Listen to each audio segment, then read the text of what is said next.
পশ্চিম মনিরামপুরের প্রাণকেন্দ্র রাজগঞ্জ বাজার।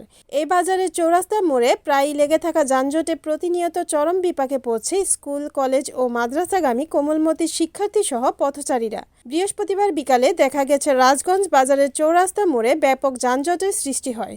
চৌরাস্তা মোড়ের উপর দিয়ে বয়ে যাওয়া ত্রিমোহনী পুলেরহাট যশোর সড়কটি অত্যন্ত জনগুরুত্বপূর্ণ ও ব্যস্ততম সড়ক হওয়ায় প্রতিদিন এই সড়ক দিয়ে হাজার হাজার ভারী ভারী যানবাহন দ্রুত গতিতে চলাচল করে।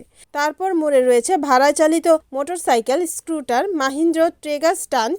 এই স্ট্যান্ডগুলো থাকার কারণে চৌরাস্তা মোড়ের জায়গা সংকট হয়ে সৃষ্টি হয়েছে যানজট।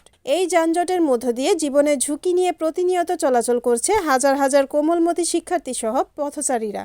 কারণ রাজগঞ্জ বাজারের চারপাশ দিয়ে ঘেঁষে আছে শিক্ষা প্রতিষ্ঠানগুলো, যেমন রয়েছে রাজগঞ্জ ডিগ্রি কলেজ, মনিরামপুর সরকারি technical school and college, Nilufa Amin model school, Rajganj model মাদ্রাসা, রাজগঞ্জ সরকারি প্রাথমিক বিদ্যালয়, রাজগঞ্জ মাধ্যমিক বিদ্যালয়, golden sun pre cadet school, Rajganj অ্যাডাস মডেল স্কুল, রাজগঞ্জ বালিকা বিদ্যাপীঠ। এই শিক্ষা প্রতিষ্ঠানগুলোর মাঝখানে অবস্থিত রাজগঞ্জ বাজার, যে কারণে বাজারের উপর দিয়ে যেতে হয় পথচারী সহ শিক্ষার্থীদের। আর সকাল থেকেই এই যানজটের সৃষ্টি হয়। এতে চরম বিপাকে পড়ে তারা। চিন্তিত থাকে অভিভাবকেরা।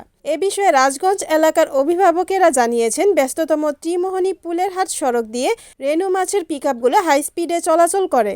তারা ট্রাফিক আইন মেনে চলে না। এতে দুর্ঘটনার সম্ভাবনা বেশি থাকে।